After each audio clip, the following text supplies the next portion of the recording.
नमो सिद्धाणं नमो आयर्याणं नमो गजानमुलै शुभश्रावणवेशो पञ्चनकारो शब्दभावप्रणाशनो मङ्गलानं च शब्दे शिमण्मङ्गलम् ॐ परमेष्ठी नमस्कारं सारं नवपदात्मकम् आत्मरक्षाकरं वज्रपञ्जराभं कृणाम्यहम् ॐ नमो हरिहन्ताणं शिरस्कं शिरसिस्कं नमो सिद्धाणं मुखे मुखपटं वरम् ॐ नमो आयर्याणं अङ्गरक्षातिशायिने ॐ नमो छायाणम् आयुधमस्तयो दृढम् ॐ नमो लोये शब्दशाहुणं मोचके पादयो शुभे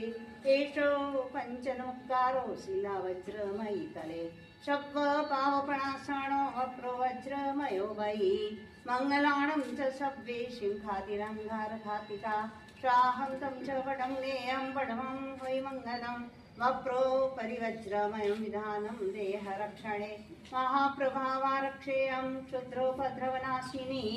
परमेष्ठी पदोद्भूता कथिता पूर्वसूरिभिः यश्चैवं कुरुते रक्षां परमेष्ठी पदैः सदा तस्य न स्यात् भयं व्याधि राधिश्चापि कदाचन मङ्गलं भगवान् वीरो मङ्गलं गौतमप्रभु मङ्गलं स्तुलिभद्राड्या जैनो धर्मोऽस्तु मङ्गलं जैनो धर्मोऽस्तु मङ्गलम्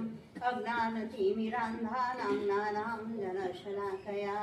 नेत्रम् उन्मीलितं येन तस्मै श्री गुरुदेव नमः। तस्मै श्री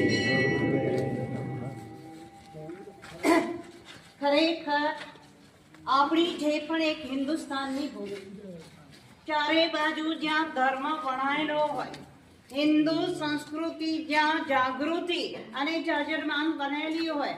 આવી ઉચ્ચ પરિસ્થિતિની અંદર આજના દિવસથી જે આપણા આ પ્રાંગણની અંદર સપ્તાહ શરૂ થઈ રહેલો છે ભાગવત સપ્તાહ એટલે ભગવાન સંબંધી જેની અંદર ઘટનાઓ હોય અને એ ઘટનાની અંદર મારા ખ્યાલ પ્રમાણે 18,000 જેને ગાથાઓ કહીએ અથવા તો કાંડ કહીએ આ બધી ગાથાથી જે એકદમ સભર બનેલો હોય અને આ સભરતાની અંદર હિન્દુ સંસ્કૃતિ કઈ રીતે બધાના જીવનની અંદર સદ્ધર બની કરી અને જીવંત બની શકે ત્યાર પછી ઋગ્વેદ હોય અથર્વવેદ હોય યજુર્વેદો હોય આ બધા વેદો એટલે કે શાસ્ત્ર વચનો આની અંદર જ્યારે પણ જીવન પ્રમાણની અંદર બની શકતા હોય તો આજના આ ધન્ય દિવસની અંદર જે અત્યારે આ